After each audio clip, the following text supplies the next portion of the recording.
Nous sommes aujourd'hui dans le CDI du Collège Consart de Vienne pour y rencontrer l'écrivaine Cathy Itac. Elle intervient en effet auprès d'élèves de 6e qui participent au prix Alizé. Le prix Alizé est un projet porté par le réseau des bibliothèques de Vienne et mené dans les établissements scolaires du territoire. Les collégiens qui participent à ce prix lisent une sélection de livres et lors d'un débat choisissent leur livre favori et argumentent leur choix. Mais en fait, Kenza, qui est Cathy Itac? Cathy Itac est une écrivaine française qui écrit des romans pour les enfants, les adolescents et les adultes. Des livres de cuisine, elle traduit aussi des textes du catalan au français. Les élèves de 6e qui sont avec nous ont travaillé sur le livre jeunesse, La seule façon de te parler, qui fait partie du prix Alizé, dans le cadre de leur cours de français. De notre côté, nous avons lu et découvert 3 de ces livres, 50 minutes avec toi, Pas couché, Rien que ta peau, qui sont tous issus de la collection D'une seule voix aux éditions Actes Sud. Ces livres nous ont inspiré des questions que nous avons hâte de poser à Cathy Itac. Nous sommes donc curieux de découvrir son univers. D'où vient votre inspiration quand vous écrivez des livres? C'est une grosse question, c'est presque la question la plus importante finalement sur mon métier. Moi je vais vous poser une question avant. Est-ce que vous avez déjà rencontré des écrivains ou des écrivaines? Oui. Non? Oui, certains? J'ai rencontré quelqu'un, il s'appelait Gilbert Legrand. Alors je vous demande ça parce que quand on écrit des livres, on fait tous le même métier, mais on ne le fait pas de la même manière. Donc moi ce que je vais vous dire sur mon métier, ça ne veut pas dire que tous les écrivains font la même manière. Si moi je vous explique d'où vient l'inspiration pour mes livres, si vous posez la même question à un autre écrivain ou une autre écrivaine, ils vous diront pas forcément la même chose. Donc ça, faut bien garder ça en tête. Je crois qu'on a tous nos sources d'inspiration différentes. Alors moi, dans l'ensemble, on parlera après, peut-être plus particulièrement de la seule façon de te parler. Moi, c'est vrai que l'inspiration, ça paraît toujours très compliqué comme ça, mais en fait, vous allez voir que c'est assez simple. Il y a 2 choses qui ne me servent pas dans l'inspiration. Il y a les livres et le cinéma. On me demande des fois, est-ce que le livre, ça vous donne des idées? Est-ce que le cinéma, ça vous donne des idées? Non. En fait, si je vais au cinéma, ça peut, comme vous, si vous allez au cinéma, ou comme vous, quand vous lisez des livres, ça peut me plaire, ça peut ne pas me plaire, ça peut m'énerver, ça peut me mettre en colère, ça peut me provoquer du plaisir, ça peut me donner envie de rire.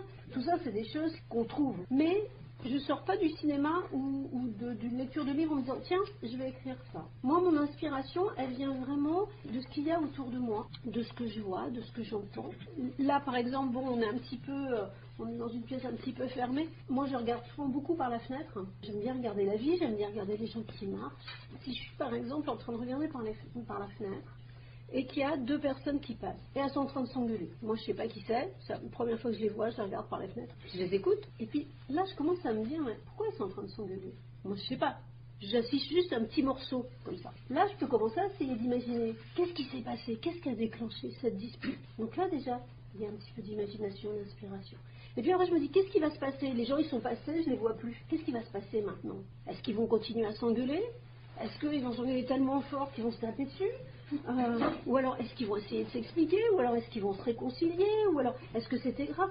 Ça y est, j'ai déjà presque inventé une histoire. Donc l'inspiration, voilà, elle vient finalement des choses que je vois et que j'imagine. J'imagine ce qui se passe avant, j'imagine ce qui se passe après. Donc ça pour moi c'est une grosse source d'inspiration. Ce que je vois, ce que j'entends.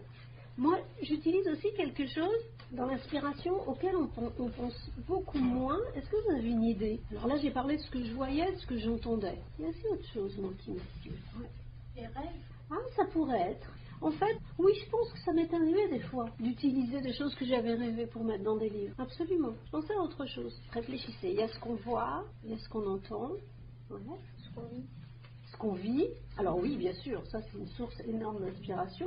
C'est vrai que moi je me base aussi beaucoup de choses que j'ai vécues enfin oui, bien sûr. Il y a aussi autre chose. Là on parle des sens.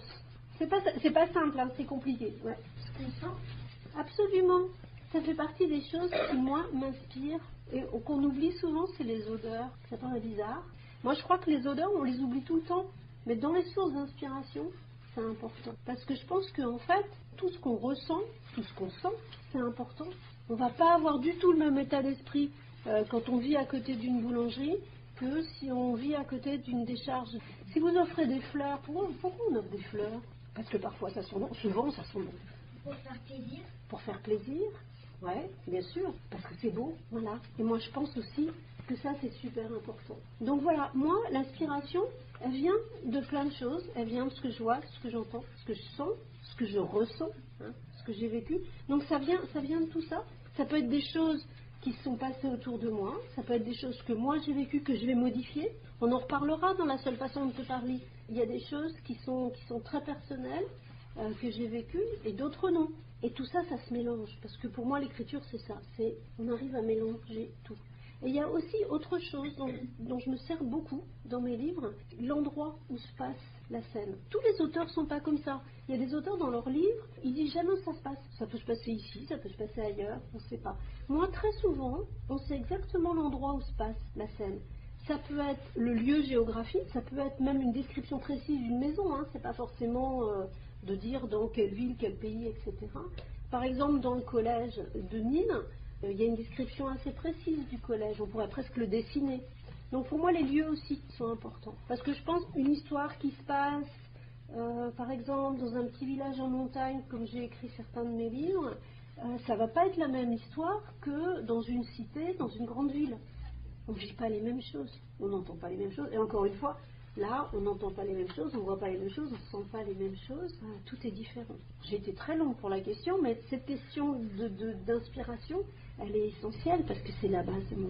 Qu'est-ce qui vous a donné envie de faire ce métier? Moi, j'ai commencé à écrire toute petite pour une raison assez particulière, c'est que quand j'étais enfant, je communiquais pas beaucoup avec les autres. J'étais très solitaire, j'étais presque toujours dans mon coin, et en fait, je parlais très peu avec les autres enfants. Et c'était une manière de communiquer. C'était d'écrire des petites histoires et puis de leur donner. Donc j'ai commencé comme ça, en fait. J'ai commencé très vite. Dès que j'ai vu qu'on pouvait, avec 3-4 mots, raconter une histoire, j'ai commencé à écrire comme ça. Et puis, j'ai continué à écrire. Je voyais que ces histoires me permettaient de communiquer un petit peu avec les gens. Et puis, quand j'avais, en fin d'école primaire, j'ai commencé à dire, j'aimerais bien faire mon métier. Parce que finalement, j'aime bien travailler toute seule. Et puis, après, quand je suis rentrée au collège, vous allez voir qu'il y a beaucoup de choses qui sont proches de la seule façon de te parler. J'ai pas aimé du tout le collège, mais vraiment pas du tout. Je supporte pas d'être enfermée, je supporte pas quand il y a beaucoup de monde, je supporte pas le bruit. Donc c'était très compliqué le collège pour moi. Et en fait, pendant mes années de collège, j'ai passé mon temps à écrire. Je me suis fait une espèce de petite bulle dont j'avais besoin parce que sinon j'explosais, donc il fallait vraiment que je me protège. Cette petite bulle de protection, ça a été l'écriture. Donc j'ai écrit tout le temps, pendant toutes les années de collège. Alors, le problème, c'est que quand on écrit comme ça tout le temps, en fait, on ne fait pas une scolarité qui est bonne. Donc, j'ai commencé à avoir de moins en moins de bonnes notes. Et puis après, je suis allée en école technique pour préparer un CAP parce que je ne pouvais absolument pas continuer mes études normalement parce que j'avais plus du tout le niveau. En fait. Mais j'ai toujours écrit. Il y a des auteurs qui écrivent tard. Bon, c'est tout petit. J'ai publié tardivement. Quel livre écrivez-vous en ce moment? Alors là, en ce moment, je viens juste terminer un livre. Et là, je commence à réfléchir au suivant. Mais le suivant, je sais déjà un tout petit peu de quoi ça va parler, mais voilà, je ne vais pas trop en parler encore. Je sais qu'il se passera au bord de la mer. C'est lequel votre premier livre? Alors, le premier livre que j'ai publié, parce que des livres, j'en ai écrit pas mal avant de commencer à publier mes livres. Le premier roman qui a été publié, c'est un roman qui s'appelle Place au soleil. Et c'est l'histoire d'un SDF qui vit sur un banc à Barcelone. C'est un livre pour des grands ados adultes, en fait. C'est plus proche pour les élèves de la deuxième chance, c'est plus proche des livres de Rien que ta peau ou 50 minutes avec toi. Le temps que je mets à écrire un livre, alors c'est variable. Si le livre il est petit, je mets un petit peu moins de temps. Plus il est grand, plus je mets du temps. Ça peut aller de quelques semaines à... Je crois que le livre pour lequel j'ai mis plus de temps, j'ai dû mettre 1 an. Est-ce que vous avez publié des livres que vous faisiez jeune? Alors non, ça c'est une jolie question. Effectivement, le premier roman que j'ai écrit, je mets plein de guillemets parce qu'il était tout petit. Je l'ai écrit, j'avais 10-11 ans. Il faisait 20 pages. Je ne l'ai jamais publié, mais je l'ai retrouvé il y a quelques années et j'étais très étonnée. Il était bourré de fautes d'orthographe. Mais c'était incroyable. Des fois, j'arrivais même pas à me relire. Quand je l'ai lu, je dis oh, je faisais toutes ces fautes-là quand j'avais 10-11 ans. Mais l'histoire, elle était jolie, en fait. Après, je me suis dit, elle est bien cette histoire. Mais au niveau des fautes d'orthographe, heureusement, je me suis un petit peu améliorée. Je me suis améliorée parce que j'ai repris des cours, mais j'avais 30 ans. J'étais vraiment adulte. Enfin, j'avais vraiment un très gros problème d'orthographe. Ce qui veut dire que l'orthographe et l'imagination, c'est deux choses différentes. On peut avoir de l'imagination, on peut avoir envie d'écrire et être totalement nul en orthographe. Quand j'ai commencé à publier mes romans, j'étais quand même déjà adulte, j'avais 35 peu plus. Là, j'ai repris des cours de grammaire et d'orthographe parce que je trouvais que j'allais travailler, j'avais envie de travailler avec des maisons d'édition, j'avais envie de donner un travail qui était correct pour les maisons d'édition. Donc là, je me suis rendu compte que vraiment, il y avait des choses que je n'avais pas assimilées. Donc j'ai repris des cours d'orthographe et par correspondance. Mais mes premiers livres, non, ils n'ont pas été publiés, je les garde pour moi. Alors, il y a des livres que j'écris que je trouve pas bons. Une fois que j'ai terminé le livre, je me dis, non, finalement, mon idée, elle n'était pas géniale, ou je ne l'ai pas bien écrite, je ne l'ai pas bien traitée. Donc il y a une partie des livres que j'écris qui, une fois que je les ai terminés, je dis, je ne les mets pas à la poubelle, je les mets dans un coin, mais je n'ai pas envie de les donner à un éditeur, parce que moi, ils ne me plaisent pas. Ça, c'est une première partie. Il y a une deuxième partie de livres que j'écris, et pour lesquels je n'arrive pas à trouver d'éditeur. Parce que c'est pas toujours simple. Il y a des livres, on me dit, ils sont trop petits pour cet âge-là, ou ils sont trop gros pour cet âge-là. Puis quand je les envoyais à des éditeurs jeunesse, ils me disaient, non, ça c'est pas pour nous, c'est pour les adultes. Les adultes disaient, c'est pas pour nous, c'est pour la jeunesse. Donc il y a aussi quelques livres comme ça, pour l'instant, qui n'ont pas encore trouvé d'éditeur. Et puis il y a toute une partie des livres qui sont publiés. Mais je publie pas tout, non. Quels sont vos écrivains de prédilection? Mes écrivains de prédilection, ça c'est toujours compliqué comme question parce qu'il y en a plein. Je lis beaucoup de littérature jeunesse, beaucoup de littérature pour ce qu'on appelle jeune adulte. Alors ceux que je vais donner là aujourd'hui, ça ne sera pas forcément ceux que je donnerai demain. Mais par exemple, il y a une femme écrivaine que j'aime beaucoup qui s'appelle Jeanne Benhammer, qui a écrit aussi bien pour la jeunesse que pour des adultes. En jeunesse, elle a écrit un très beau livre qui s'appelle Les Demeurés, qui est absolument magnifique. Elle en a écrit un autre qui s'appelle Le Ramadan de la parole, qui est superbe aussi, que vous pourrez lire d'ici quelques temps. Et puis, voilà, il est là, en plus, super. Très beau livre. Donc voilà, Jeanne Benhammer, ça fait partie de ces auteurs que j'aime beaucoup, dont j'aime l'écriture et puis j'aime aussi ce qu'elle raconte. Je vais citer aussi deux autres auteurs que j'aime particulièrement. Il y a Thomas Cotto avec qui j'écris de temps en temps des livres. Thomas Cotto, je vous conseille vraiment tous ses livres, ils sont vraiment très chouettes. Il a une très très belle écriture, il a un bel univers poétique. Il a fait un grand album BD récemment qui s'appelle Kodja, qui est sorti chez Thierry Magnier, qui a été illustré par Régis Lejon, où c'est l'histoire d'un jeune homme qui arrive dans une ville, il veut rencontrer le roi de la ville, et en fait il s'aperçoit que la ville c'est un labyrinthe. Et en fait il va être guidé dans ce labyrinthe par un enfant. Je ne vous raconte pas la fin. C'est absolument superbe, vous pouvez tout à fait le lire, les plus grands peuvent le lire. Enfin, pour moi c'est un livre complet. Troisième, ça va être Timothée de Fombelle, qui a écrit Toby Lolness. Alors c'est des gros livres, mais c'est du fantastique. Je pense qu'ils sont ici parce que, voilà, il a écrit Van Gogh aussi. Il ne faut pas se laisser impressionner par la grosseur des livres, parce qu'en fait ça se lit d'une traite. Et j'aime beaucoup l'univers de Timothée de Fombelle. J'ai beaucoup lu. Alors, j'ai eu une drôle de relation avec la lecture. Quand j'étais vraiment toute petite, que je savais ni lire ni écrire, j'aimais déjà beaucoup les livres. J'ai eu la chance de grandir dans une famille où il y avait beaucoup de livres. Donc, avant de savoir lire et écrire, en fait, déjà j'aimais l'objet livre. Donc, moi, je me souviens pas, mais on m'a raconté quand j'étais petite, donc avant 6 ans, je prenais des livres dans la bibliothèque et je faisais semblant de lire. Et quand on me disait, mais qu'est-ce que tu fais? Je lis. Je lisais pas, je savais ni lire ni écrire. Mais déjà, j'aimais bien le geste de tourner les pages. Donc voilà, pendant longtemps, j'ai raconté que je lisais des livres, alors que je lisais pas du tout, je savais pas lire. Donc j'ai aimé déjà l'objet livre avant. Ce qui s'est passé, c'est que moi, je suis d'une génération où on n'avait pas beaucoup de livres jeunesse. On avait des livres pour enfants. Et puis après, d'un seul coup, au moment de l'adolescence, plus rien. On passait directement des livres pour enfants aux livres pour adultes. Or, comme moi j'avais votre âge, les livres pour adultes, j'avais pas envie de les lire. Donc quand j'étais au collège, j'ai rien lu. J'ai rien lu parce qu'il n'y avait rien qui me plaisait en fait. Maintenant, je lis des livres en me disant, en 6e ou en 5e, j'aurais adoré lire des livres comme ça. Ça, on n'avait pas. Non.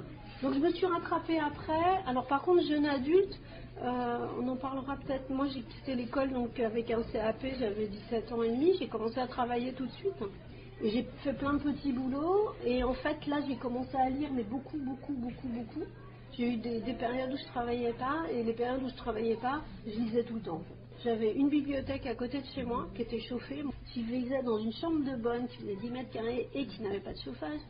Donc en fait en hiver je passais plus de temps à la bibliothèque à côté parce que c'était bien chauffé et je lisais en fait. Donc là vraiment à partir de mes 18-19 ans j'ai commencé à lire mais énormément. Mais toute l'adolescence, ben non, parce qu'il n'y avait pas tellement de choses qui m'intéressaient. Est-ce que vous allez faire une série à partir du personnage de Nini? Ah, t'aimerais bien? Je fais pas de série. Alors, c'est vrai, on me le dit souvent. On me dit, on voudrait une suite, qu'est-ce qui va se passer après, etc. Moi, je fais pas de série parce que je trouve que, moi, ce qui m'intéresse, c'est de mettre les personnages dans une situation, au départ, qui est souvent un petit peu bloquée. Nine, elle aime pas le collège et puis elle a l'impression que sa vie, elle va s'arrêter là et que... elle en peut plus et que tout est fermé, bloqué, sans avenir, sans rien. Ce qui m'intéresse, c'est de montrer ce qui va se passer et qui va changer dans sa vie. Une fois que quelque chose a changé dans sa vie, après je me dis c'est au lecteur d'imaginer la suite. Moi je préfère prendre un autre personnage. Cela dit, c'est vrai que Nine, c'est vrai que Noah, c'est des personnages que moi que j'aime bien, auxquels je suis attachée aussi. Peut-être un jour je raconterai une autre histoire où on retrouvera ces personnages-là. Mais en tout cas, pas une série ni une suite. Quels sont vos livres de chevet? Ah, mes livres de chevet. Alors, je les ai presque dit un peu tout à l'heure. Il y a un livre pour adultes qui est effectivement très souvent sur ma table de nuit. C'est un livre qui s'appelle Armen. Armen, c'est le nom d'un phare en Bretagne. Ça veut dire la pierre en breton. Et c'est un texte de Jean-Pierre Abraham. Et c'est un jeune homme qui, à 20 ans, a décidé d'aller travailler dans un phare. Et qui raconte une année passée dans un phare en Bretagne. Et en fait, c'est toute une réflexion sur la mer, évidemment, mais aussi sur la peinture, parce qu'il emmène avec lui un livre avec des peintures de Vermeer, toute une réflexion sur la vie. Quand on vit à deux en pleine mer, dans un phare, pendant des mois, sans voir la terre, c'est une espèce de grande réflexion que beaucoup plus pour les adultes, mais de réflexion poétique, c'est vrai que celui-là, il m'accompagne beaucoup. Et aussi un livre de poèmes de Jeanne Benhammer qui s'appelle Notre nom est une île, que j'ai presque toujours avec moi. Est-ce que vous avez déjà eu des livres qui ont été adaptés au cinéma? Non, alors j'aimerais bien, franchement, j'aimerais bien. Non, mais j'ai eu la chance plusieurs fois d'avoir des courts-métrages à partir de mes livres.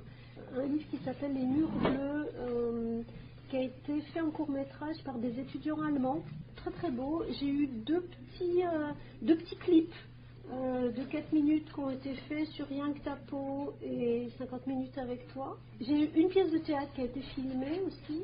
Sinon au cinéma non, j'ai pas, mais j'aimerais bien. C'est quoi votre livre qui a eu le plus de succès? Alors il y en a eu deux. Il y en a un qui s'appelait Les Murs Bleus et puis un autre petit, un tout petit, mais que vous pouvez tout à fait lire parce qu'on peut lire à n'importe quel âge, qui s'appelle Les aventures du livre de géographie qui voulait voyager avant de s'endormir. Le titre est très long, mais c'est une petite pièce de théâtre. Et en fait, cette petite pièce de théâtre, elle est dans une liste de l'éducation nationale, ce qui fait qu'il tourne beaucoup dans les écoles primaires. Mais c'est une pièce de théâtre que vous pouvez très bien vous lire. C'est fait pour être joué par des classes entières. Donc vous pouvez très bien vous la jouer par exemple pour des plus jeunes. Comment vous avez eu l'idée pour écrire la seule façon de te parler? Alors, la seule façon de te parler, d'ailleurs je voulais vous demander, est-ce que vous avez vu le petit jeu de mots sur le titre? La seule façon, c'est en majuscule les premières lettres. Ouais, et pourquoi? Voilà, ça fait. Vous l'aviez vu? Effectivement, il y a des majuscules au L, au S et au F.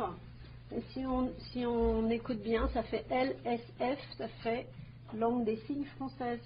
Vous avez vu? Ah, vous n'aviez pas vu? C'est un petit jeu que j'avais caché dans la couverture.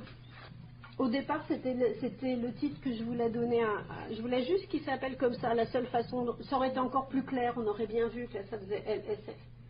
Et puis mon éditeur m'a dit que pour le coup, c'était pas. Si j'avais juste mis la seule façon, c'était un petit peu bizarre comme titre. L'éditeur a trouvé qu'on comprenait pas très bien.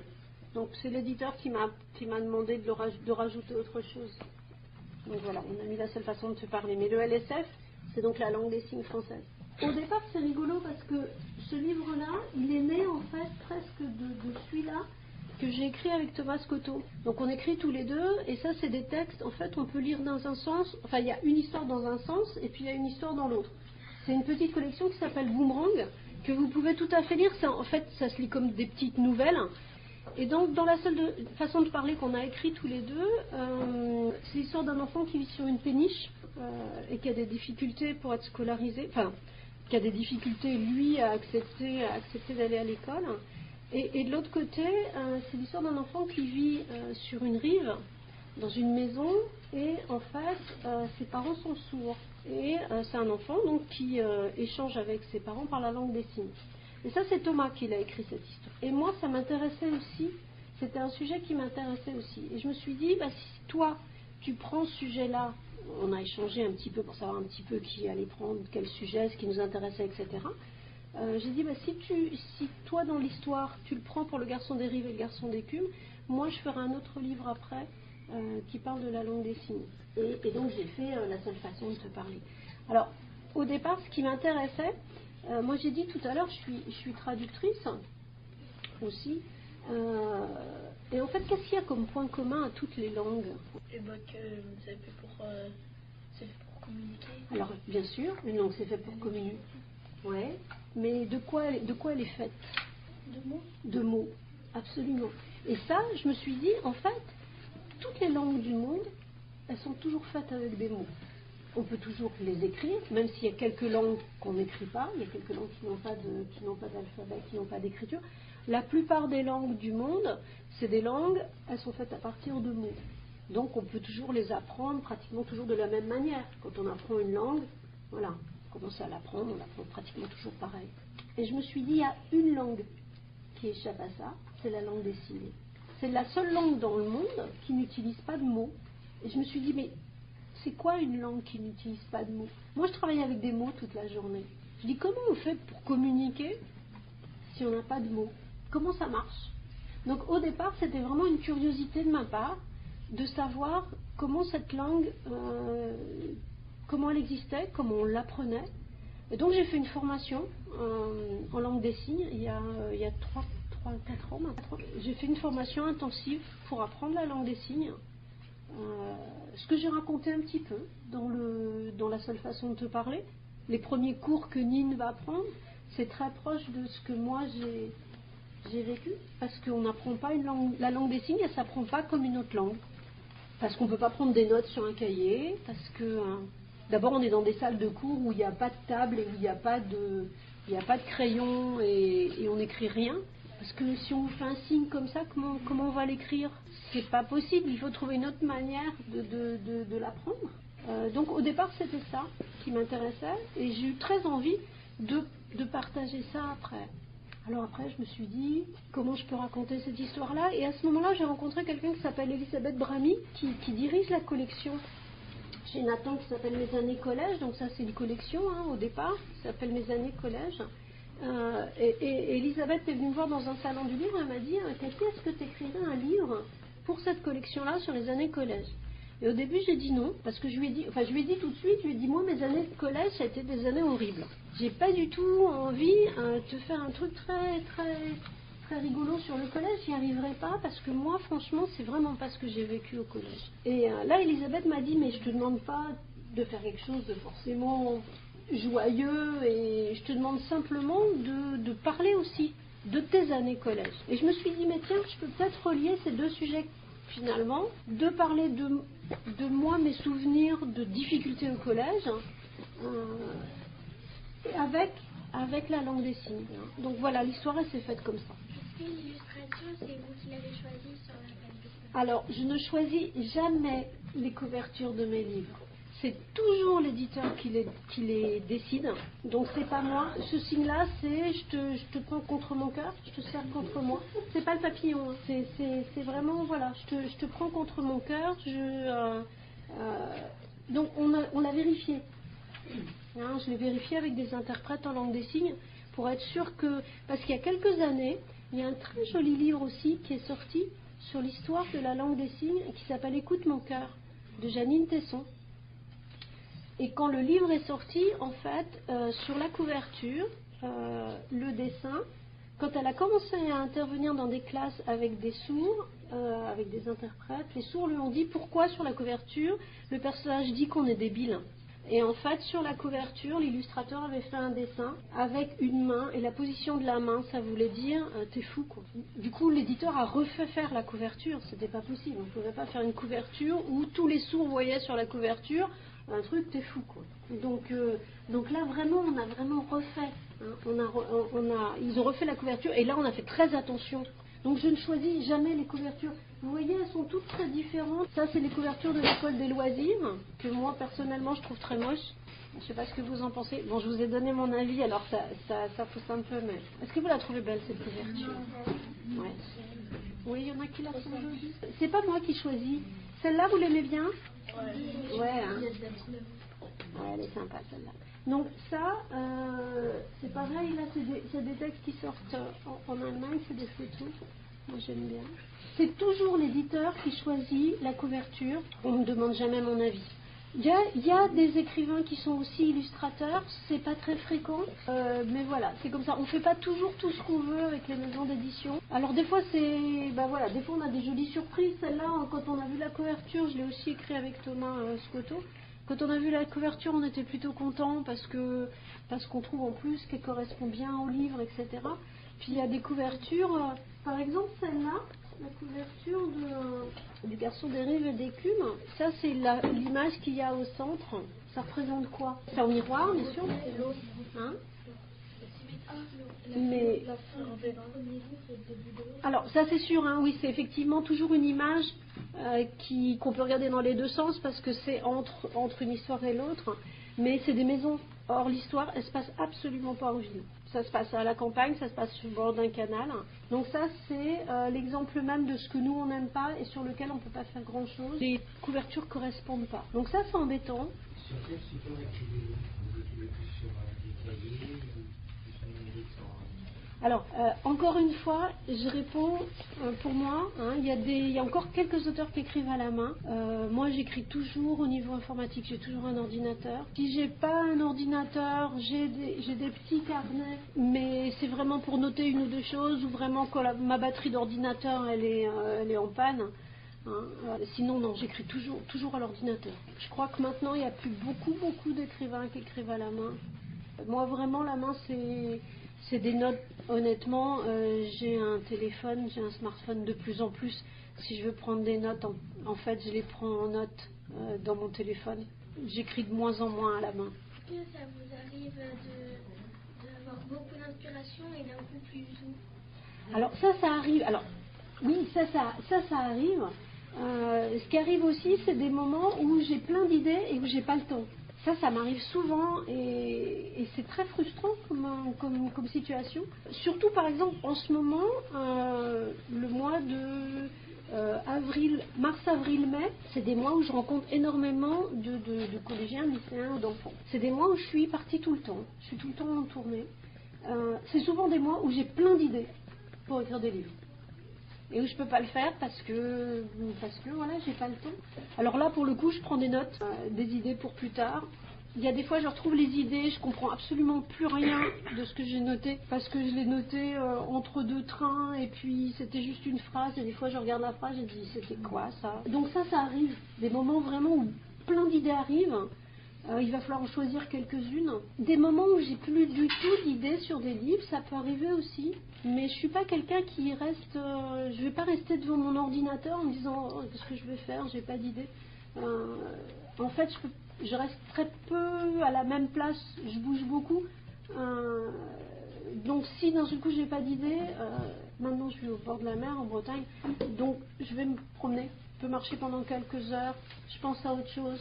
Et les idées reviennent. Ça me fait pas peur vraiment, l'impression que j'ai pu avoir d'idées.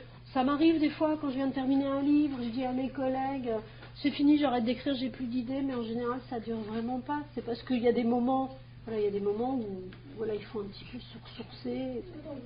Dans vos entourages, il y en a qui sont malentendants, c'est pour ça que vous aimez bien cette langue ou c'est parce que... Alors non, en fait, j'ai pas de malentendants autour de moi. Hein. J'ai vraiment, à apprise parce que j'étais curieuse de cette langue-là. Il se trouve qu'au moment où j'ai fait ma formation, j'ai fréquenté plein de sourds. Et puis c'est vrai qu'à ce moment-là, j'ai fréquenté pas mal de malentendants. Et puis après, c'est vrai que je me suis un petit peu... j'ai fait d'autres choses, donc j'ai plus tellement de sourds autour de moi. Et c'est pour la communication, du coup j'ai perdu pratiquement tout ce que j'avais appris. Parce que là, pour le coup, c'est comme une langue. Si on l'utilise pas tout le temps, on l'oublie. Est-ce que des fois ça vous arrive d'en avoir marre des... Oui, bien sûr. Mais je crois qu'il y a tous les métiers. Je crois que c'est pareil dans tous les métiers, y compris les métiers qu'on a choisis et qu'on aime. Moi, je fais le métier que j'ai choisi. C'est un métier qui est à la fois très beau et des fois pas facile parce qu'on gagne très peu d'argent et que c'est des fois compliqué de ne pas savoir ce qu'on va faire, avec quoi on va manger le mois prochain. On a des contraintes économiques qui sont fortes. Moi, ça fait 20 ans que je fais ce métier-là, mais il y a des mois où je ne gagne pas le SMIC. Donc il faut savoir que c'est un métier qu'on choisit vraiment, parce que sinon on ne le ferait pas. Moi, pendant longtemps, j'étais vendeuse dans un magasin de photos. Pendant 7 ans, j'ai été vendeuse dans un magasin de photos. Je gagnais bien mieux ma vie. C'est un métier que j'aimais bien, mais je préfère le métier que je fais quand même aujourd'hui. Mais dans tous les métiers, il y a toujours un moment où on en a marre. C'est évident. Quand j'ai travaillé 8 heures sur un truc et puis sur un chapitre et puis que je m'aperçois que ça marche pas parce que je me suis trompée, parce que c'est pas possible, parce que qu'on jette tout d'un seul coup, qu'il n'y a rien qui va, que oui, il y a des fois on se dit je fais autre chose. Mais ça arrive dans tous les métiers, ça dure pas trop longtemps quand même. Pourquoi avez-vous accepté de participer à la collection d'une seule voix? Alors la collection d'une seule voix, c'est une collection que j'ai écrite pour des ados adultes. Au départ, tout à l'heure j'ai parlé de Jeanne Benhamer, qui est donc écrivaine. C'est Jeanne Benhamer qui m'a contactée en fait. Parce que Jeanne Benhamer, non seulement elle écrit de très beaux livres, mais elle était aussi directrice de collection d'une seule voix. Et c'est Jeanne qui est venue me voir un jour dans un salon et qui m'a dit, moi j'ai déjà lu tes livres. J'ai l'impression que dans cette forme courte de monologue, tu pourrais faire quelque chose de bien. Est-ce que tu as envie d'écrire pour moi? Je l'ai dit tout à l'heure, j'ai une admiration sans borne pour Jeanne Benhamer. Le fait qu'elle vienne me voir, qu'elle apprécie mon travail et qu'elle me demande d'écrire pour elle, c'était plein de motivation pour moi à écrire et écrire des choses que je n'aurais pas écrites autrement. Donc à chaque fois, c'est des textes qui sont courts.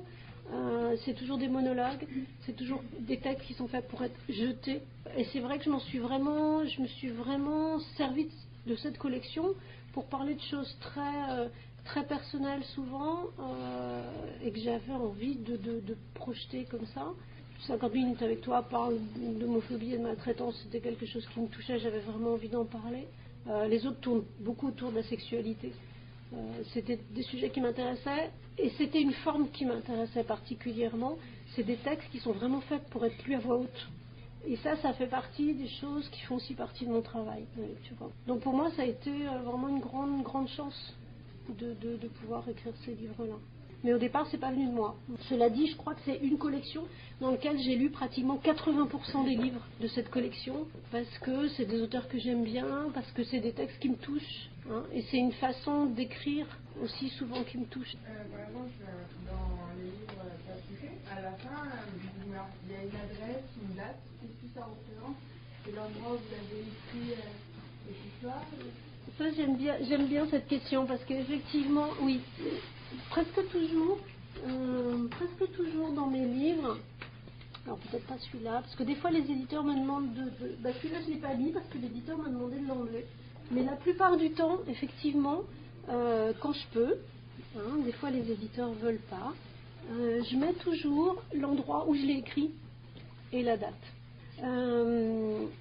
Et pour pas coucher, c'était d'autant plus important pour moi que, en fait, ce livre-là, je l'ai écrit chez Thomas Scotto, mon collègue, qui m'avait prêté son appartement. Il n'était pas là. J'aime bien écrire dans des lieux, dans des jolis lieux. Thomas a un très joli appartement à Montauban. Et il m'a dit, écoute, je suis pas là parce qu'il tourne beaucoup aussi dans des... donc Montauban à côté de Toulouse. Et il m'a dit, écoute, si tu veux, je te laisse mon appartement le temps que tu veux. Et en fait, je l'ai écrit sur une période très très courte. Je l'ai écrit en quelques jours. Pas couché, je l'ai écrit en quelques jours. J'y avais beaucoup pensé avant. Je l'ai écrit en quelques jours. Et en fait, il y a des éléments qui sont glissés dans l'histoire, qui sont liés au lieu. Par exemple, dans Pas couché, la nuit, elle entend une fontaine. Il entend une fontaine qui change de couleur. Et en fait, ça, c'est vraiment parce que des fenêtres de l'appartement de chez Thomas Cotto, il y a une fontaine qui, très bizarrement, s'éteint le soir vers 9h, bon, ça, c'est pas bizarre, mais qui se remet en marche en pleine nuit. À 2h, 3h du matin, d'un seul coup, cette fontaine se remet en marche avec des lumières vertes, roses. Il n'y a personne sur la place, il n'y a personne à 3h du matin dans les rues de Montauban. Et c'est l'espèce de truc, et je me rappelle très bien que j'étais vraiment dans un grand silence assez bruyant chez lui, mais vers 2-3 heures du matin, il y avait vraiment un silence total, j'étais vraiment plongée dans l'écriture, et d'un seul coup, j'ai vu cette espèce de flash de lumière et de fontaine, et je me suis dit, ça, je vais le mettre dans le texte. D'où l'importance pour moi de mettre le lieu où ça a été écrit, parce que j'aurais pas pu écrire ça ailleurs. Et aussi, parce que quand j'écris chez des amis, surtout des amis écrivains, j'ai l'impression qu'ils sont quelque part un peu dans les murs et ça porte aussi mon écriture. Donc pour moi c'est important. Il y a un texte que j'ai écrit qui s'appelle Il se peut qu'on s'évade, qui parle d'un gardien de musée de nuit qui va péter un câble et qui va faire vraiment des choses qu'il ne faut pas faire. Et ce texte, en fait, je l'ai écrit entre La Rochelle et Saint-Malo. Et c'est pareil, j'ai trouvé des choses que j'ai intégrées dans le livre que j'aurais pas pu trouver ailleurs qu'à La Rochelle et Saint-Malo. Donc souvent pour moi les lieux sont importants. Parfois les éditeurs, souvent je laisse pour les plus jeunes, souvent on me dit on me l'enlève. Par exemple celui-là, je vois qu'on m'a enlevé l'endroit où il a été écrit, alors que je l'ai écrit en montagne et que pour moi c'était important. Est-ce que vous vous donnez une date fixe pour finir un livre ou pas? Ça c'est une bonne question. Des fois oui, parce que sinon j'aurais tendance à tarder un petit peu. Est-ce que des fois vous avez écrit un bout de livre, vous dites non ça ne me plaît pas, et vous écrivez un autre bout de livre, vous dites non plus ça ne me plaît pas, et vous mélangez les deux? Oui, bien sûr.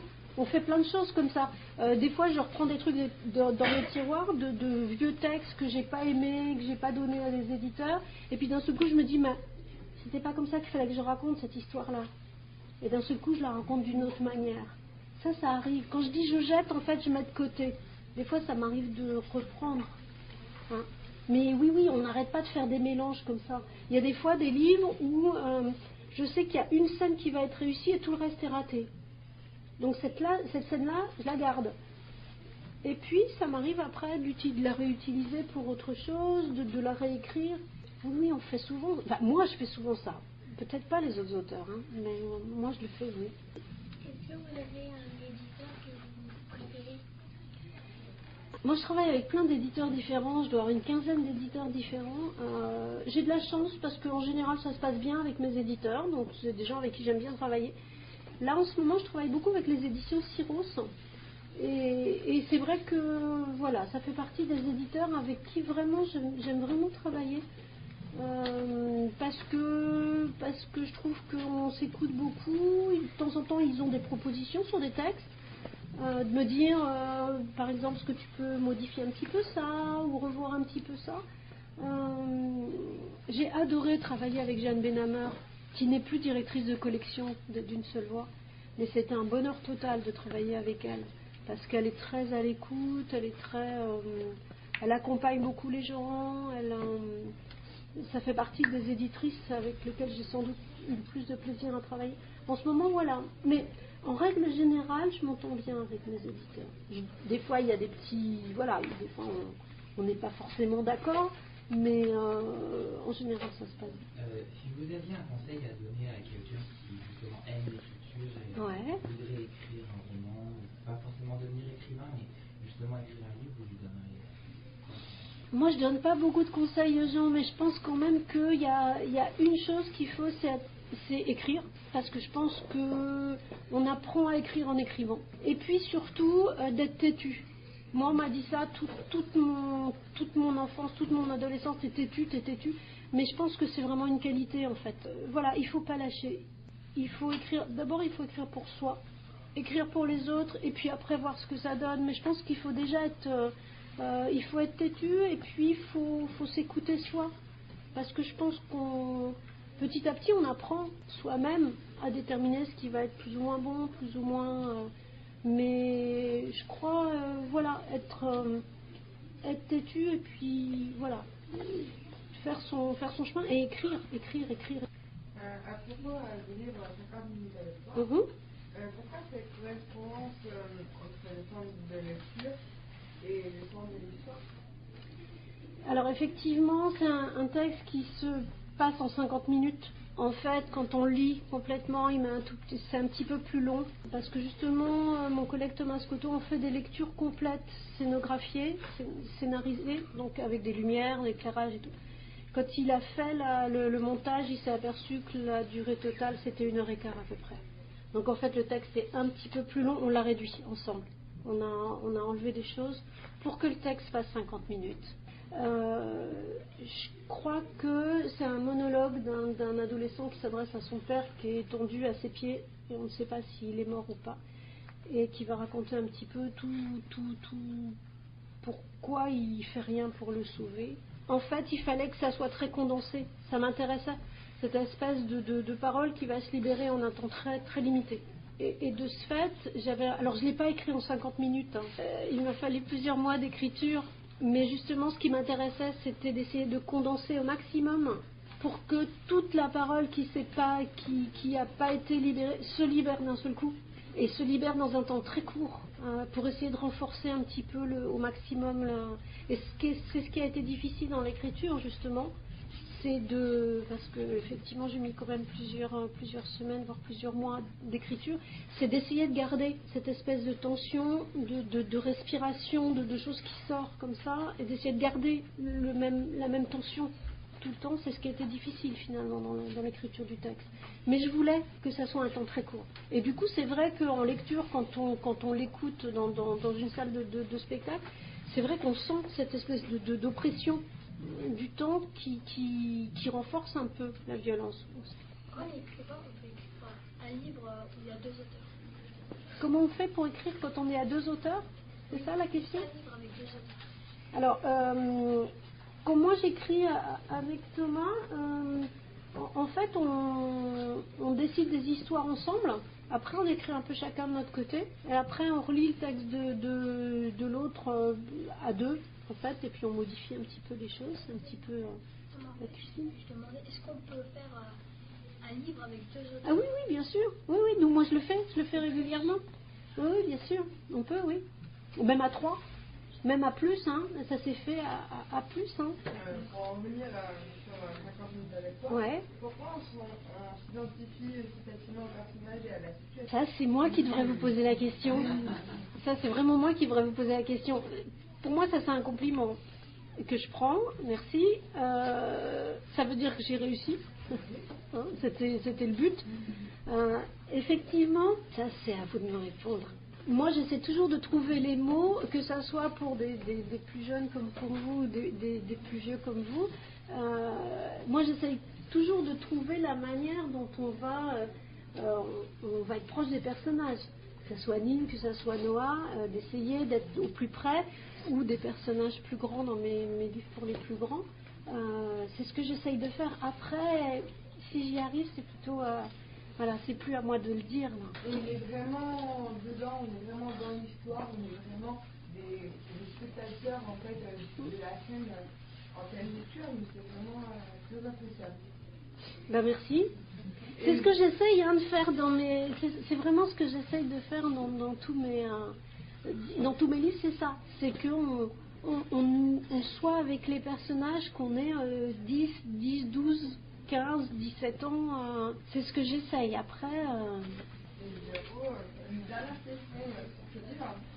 C'est une fin très ouverte. Quelle fin vous, même si c'est la quelle fin vous imaginez? Alors, dans 50 minutes avec toi, ma réponse elle va être très claire. Si j'avais fait mourir le père, à ce moment-là, l'adolescent, qui n'a pas de nom, se retrouvait plus dans une situation de victime, mais se retrouvait dans une situation de criminel. Et je voulais surtout pas qu'il y ait un basculement. C'est-à-dire que je voulais pas que finalement on dise c'est de sa faute. C'est lui qui a laissé mourir son père. Parce que c'est quand même une histoire où c'est lui qui est la victime. Si je fermais le livre d'une manière brutale, on changeait complètement et d'un seul coup, de nouveau, c'était lui qui allait se retrouver accusé, coupable, etc. Donc je ne le voulais absolument pas. Je ne voulais pas non plus qu'il se réveille d'une manière très claire, parce que je voulais laisser la possibilité pour cet adolescent de se libérer, définitivement. La seule possibilité pour moi par rapport à ça, c'était de faire une fin ouverte, c'est-à-dire qu'on ne sache pas exactement. Mais en tout cas, voilà pourquoi j'ai pas fait une fin fermée, parce que je voulais pas que deux victimes y passent accusées. Ça, c'était pour moi le plus important. Et de nous, lecteurs, ça nous laisse plein d'imagination pour eux. Absolument. Ça, c'est le problème des fins. Quand je fais des fins, des fois on me dit oui, mais on ne sait pas exactement comment ça se termine. Bon, vous avez vu dans la seule façon de vous parler, ça finit. A priori, ils vont être très amoureux et j'ai pas raconté la suite non. Je vous lis juste le tout début de tout. Il est sorti il y a 2 mois. Il s'appelle Zélie et moi et ma bande. Et donc je l'ai écrit avec Thomas Cotto. Je vais vous lire juste le début de Zélie et moi. Je ne sais pas pourquoi cette fille, un jour, est devenue mon amie, ce qu'elle me trouve de bien. Pourquoi elle m'attend dans la cour quand je suis en retard? Pourquoi elle me défend contre les autres lorsqu'ils me font des blagues? Pourquoi elle m'aide en douce pendant les devoirs? Je ne sais pas pourquoi Zélie sourit de cette manière quand je suis avec elle, comme si elle ne voyait que moi. C'est vrai, des sourires elle en donne à tout le monde, pareil que moi avec les copains de ma rue quand on rigole ensemble. Mais le sourire de Zélie quand elle me regarde, il est juste pour moi et c'est doux. Je m'y sens à l'abri tout le temps. Même quand elle traîne avec sa bande et son frère sur le ponton de bois, celui qui s'avance sur l'eau du lac, et se retrouve souvent là-bas après la classe pour des bêtises et des défis idiots, se pousser, s'éclabousser, épater le monde, dire des gros mots, et des fois se moquer des garçons comme moi qui n'ont pas les poings assez serrés. Ils sont 7 dans sa bande, et je les aime pas trop. Ils me font pas tellement rire. Moi, sur ce ponton, je n'y vais jamais. Parce qu'il y a ce vide d'un côté, ce vide de l'autre, qui m'attire comme un aspirateur géant et me paralyse en même temps. Eux, là, ils disent que le vertige, c'est un truc de filles. Et les filles protestent en disant que c'est un truc de mauviettes et qu'elles n'en sont pas. Ils et elles disent que seuls les trouillards ont le vertige. Et là, tout le monde est d'accord, sauf moi. S'ils savaient ce que c'est, de sentir son cœur qui s'emballe, ces jambes qui tremblent et ce froid qui galope sur la peau quand tout se bloque et se met à tourner en même temps. Zélie, elle ne me lance jamais de défis du genre est-ce que tu serais capable d'aller au bout du ponton et de sauter? Elle me dit plutôt viens avec moi Yanis, on peut aller se baigner un peu plus loin, il y a une petite plage en pente douce. Zélie nage comme un requin fusé et moi comme un crapaud débutant dans une baignoire. Mais on est heureux tous les deux loin du ponton. On était heureux, je veux dire. Juste après le retour des vacances de Pâques, Zélie m'a posé une question, une seule, une sur les amis qu'on aime pour la vie. Et je voulais vraiment lui répondre oui, mais j'ai eu la trouille. J'ai bafouillé, j'ai rien dit. Ça m'a donné le vertige, toute cette amitié. Je ne me suis pas lancée. Mais j'avais pas envie que ça s'arrête et je voulais lui prouver que c'était bien qu'elle soit là avec moi et puisqu'elle osait tout, moi aussi peut-être. Alors le lendemain soir, je suis allée tout seule au ponton. Voilà, je vous dis pas la suite parce que ça va terminer.